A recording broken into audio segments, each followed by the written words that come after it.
White హౌస్లో ట్రంప్తో Zelensky భేటీ. ప్యూటిన్తో చర్చల సారాంశాన్ని వివరించిన అమెరికా అధినేత.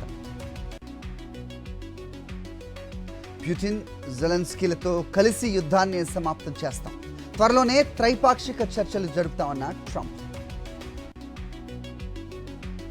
ప్యూటిన్తో నేరుగా సమావేశం కావటానికి సిద్ధం, ట్రంప్ ఆధ్వర్యంలోనే చర్చలు జరగవచ్చన్న జెలెన్స్కీ. వాయువ్య బంగాళాఖాతంలో వాయుగుండం, ఏపీ వ్యాప్తంగా తేలికపాటి నుంచి భారీ వర్షాలు. ప్రకాశం బ్యారేజ్ వద్ద ఉధృతంగా వరద, మొదటి ప్రమాద హెచ్చరిక జారీ చేసే అవకాశం.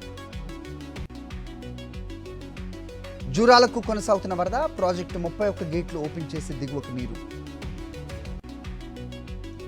శ్రీశైలానికి పెరుగుతున్న వరద, జల విద్యుత్ కేంద్రాల్లో కొనసాగుతున్న విద్యుత్ ఉత్పత్తి. సాగర్ ప్రాజెక్టుకు పోటెత్తిన వరద, సాగర్ 26 క్రస్ట్ గేట్ల ద్వారా దిగువకు నీటి విడుదల. భద్రాచలం వద్ద గోదావరి వరద ఉధృతి, 37 అడుగులకు చేరిన నీటి మట్టం. హైదరాబాద్ వ్యాప్తంగా కురుస్తున్న వాన, ప్రధాన రహదారిలో నిలిచిపోయిన వరద నీరు. మాజీ మంత్రి కాకానికి బెయిల్, ఇవాళ జైలు నుంచి విడుదల.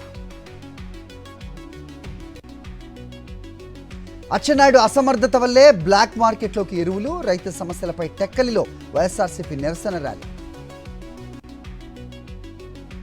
హైదరాబాద్ బండ్లగూడలో విషాదం, కరెంట్ షాక్తో 2 యువకుల మృతి, వినాయకుడి విగ్రహాన్ని తీసుకెళ్తుండగా ఈ ప్రమాదం.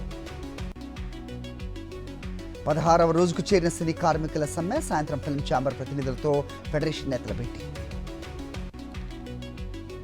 తిరుమలలో కొనసాగుతున్న భక్తుల రద్దీ, శ్రీవారి దర్శనానికి 20 గంటలు సమయం.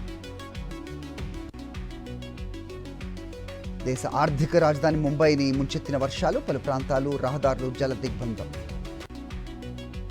2040లో చందమామపైకి భారత వ్యోమగామి, 2027లో మానవ సహిత గగన్యాన్ చేపడతామన్న కేంద్ర మంత్రి జితేంద్ర సింగ్. ఈవీఎంలు రద్దు చేస్తా, అమెరికన్ ప్రెసిడెంట్ ట్రంప్ సంచలన ప్రకటన. స్టాక్ మార్కెట్ సూచీలు ఫ్లాట్గా స్టార్ట్ అయ్యే ఛాన్స్, అంతర్జాతీయ పరిణామాల ప్రభావం. నేడు ఏషియా కప్కు భారత జట్టు ఎంపిక, శుభ్మన్ శ్రేయస్ సెలక్షన్పై కొనసాగుతున్న ఉత్కంఠ.